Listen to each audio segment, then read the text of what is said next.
Manipuri another video update amada amukka hanna tarana oksiri.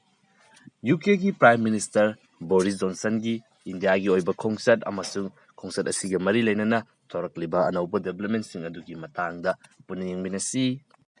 Ihan hanbada Boris Johnson gi handaki India gi khongsat asigi khwaidagi maru oiba target India amasung UK gi marakta free trade agreement sign tauba hairiba asidi oikidre.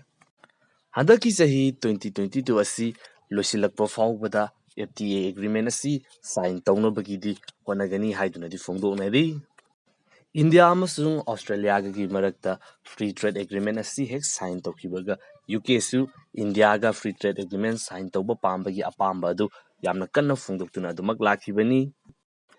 Handaki UK Prime Minister Boris Johnson gi India gi khongsat asida country ani sigi lairiba interesting asi UK na India gi lairiba market asida makoisu access phangba aduga India gi side tagina UK gi work visa gi lamdam asigi myoising asina UK da chattuna thabak suba yabagi lairiba opportunity aduni aduga India hairiba country asi haujiki oina khwaidigi yamna UK da invest tauba anisuba country oina lairibani. Boris Johnson gi statement amakhakta India amasung Russia gi lairiba mari asi yamna historical oiba leiriba matamdagi leirakkiba yamna achetpa mari amakhangni aduga hairiba asi respect tawi haiba wafam asi fongdoktuna India gi oiba foreign policy asida India gi apamba chachariba lambi asibu respect tawbagi maung adusu aikoina uba fangi. Matam kharagi mamangda US ki representative sing laknaba matungda India da madu tawgadabani haiduna makhoinoina takpagi maung adudi masida ude masigi yamna tayonaba maung amada yamna peaceful oiba diplomatic oiba wafam sing phongdo ami.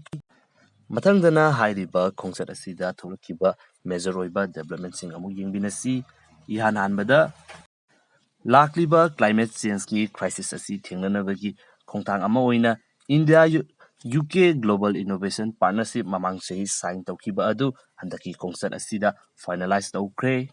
Masigi matung inna India amasung UK hairiba country ani sina $100 million invest tauduna research amasung innovation da thataraba matungda India amasung UK khaktanatana malemgi lairiba atopa countries in asinasu climate change lanthengnabada mateng pangnabagidamagta honagadauri.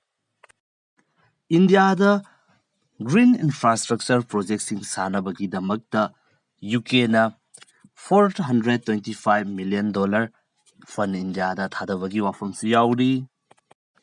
Aduga green development project kidamakta hauzik India na World Bank dagi $1 billion loan launabagidamagta honariba sidasu UK na mating pangini haiduna fongdokli. Mathangda UK amasung India punsinduna virtual hydrogen science amasung innovation hub ama lekhanabagi wafamsi yauri.